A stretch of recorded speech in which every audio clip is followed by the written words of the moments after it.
remember doubting Thomas, right? Today we heard about doubting John the Baptist. Now we tend to forget what Thomas went on to do following the resurrection, which was things quite remarkable, but we remember doubting Thomas. John was best known for his dietary habits. Locusts and wild honey. Any of you who know me know how I would feel about locusts and wild honey. Not something I would eat. And his clothing, that was just outrageous. And the way he speaks to the crowds, the Pharisees and the Sadducees. Last week he called them a brood of vipers. He's confident in what he says. He's decisive. John was the one we heard last week announcing, "I am not worthy to carry his sandals." So now it's 3 years later. John is in prison, and I can't even begin to imagine, neither can any of you, what that was like. He knew he was going to die. He didn't know he was about to be beheaded, but that's not what we're talking about today. But where does the doubt come from? John shouldn't be doubting, right? If anyone is in the know about Jesus, it should be John the Baptist. John said that he had come to baptize with water, but the one following him would baptize with fire from heaven. So where's the fire? He hadn't even seen anything resembling fire. This was not the Messiah that John expected. And I'm not sure who said this, I didn't catch it, but it is a quote. What John expected in a Messiah was a Rottweiler, growling and attacking the sinners of the world.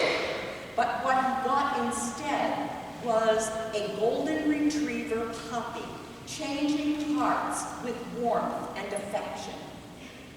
No wonder John started asking the question, is this the one who is to come, or are we to wait for another? And if John is doubting, where does that leave us? Perhaps Jesus hasn't turned out to be the Messiah that John expected. Perhaps he hasn't turned out to be the Messiah that we expected. We get sick or something happens in our life that leaves us unprepared, and we wonder, who is Jesus? Why would my Savior allow this to happen to me?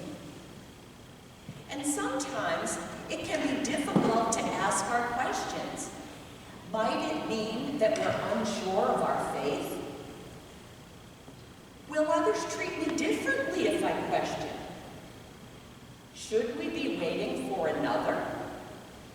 Now, when we ask our questions, either silently in a conversation with God or to another person, it's a way for us to be in relationship with God.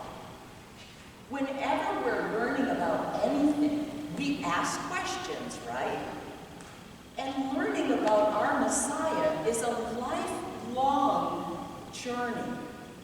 We don't learn it all in Sunday school or confirmation class, and then that's it. We know all there is to know. Christianity doesn't work that way. And as you know, any relationship that is worth anything, we need to work on. They're not always easy. In this season of Advent, can we imagine taking time away from our bustling about that we get caught up in, and take the time to reread the stories of Jesus' deeds and hear his words? What do they say to us? Can we listen to the quiet of our hearts and remember the reason that we celebrate on December 25th? Now, remember, no matter what happens on December 26th, we will probably be seeing Valentine decorations. But as Christians, we know that December 25th is the beginning of the Christmas season, which actually lasts for 12 days. So is this Jesus the one that we're waiting for? Both the Isaiah reading, full of joy, and the gospel invite us as the church to respond to our baptismal covenant. Jesus' response to John was, go and to the king. Jesus' response was, go and tell John what you hear and see. The blind received their sight, the lame walk, the lepers are cleansed, the deaf hear, the dead are raised, and the poor have good news brought to them. So Jesus sends them on their way back to John because they must all decide for themselves. Jesus doesn't force himself on them. He doesn't force himself on us. And he certainly wasn't going to force himself on John. So how does his answer sit with you? Does it bring peace to your heart? Does it make you anxious as you listen to the news reports that are constant about the climate change, violence, terrorism, intolerance of all kinds? Can we remember as Christians that we must envision a new world order and lend our hearts and our hands in creating the world that God intended this to be? Jesus came to bring love, to be with us in love in all that we say and do. He didn't come to be with the rich and powerful. He came to bring peace to those in need. He spent his time with the outcast heap of humanity. He spent his time with the least and the lost. He concerned himself with the powerlessness. He brought the kingdom of God to the people, assuring them of their place in his kingdom. If we are to respond to the Messiah, we need to be with those same people.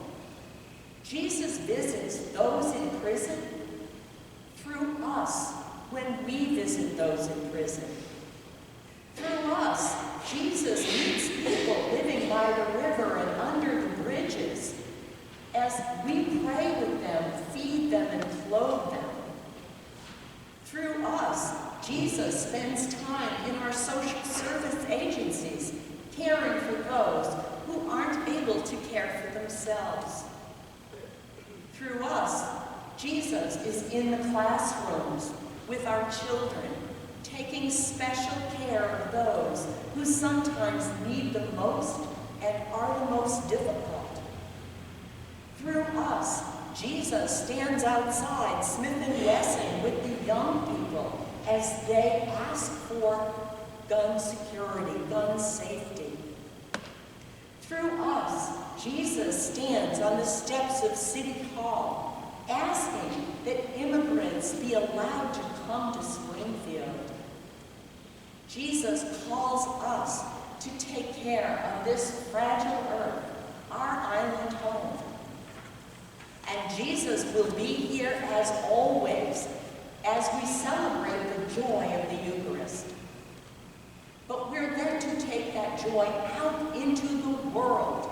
We can't keep that for ourselves. We have to give it away. Only when we serve in his name will we know the answer to John's question. Are you the one?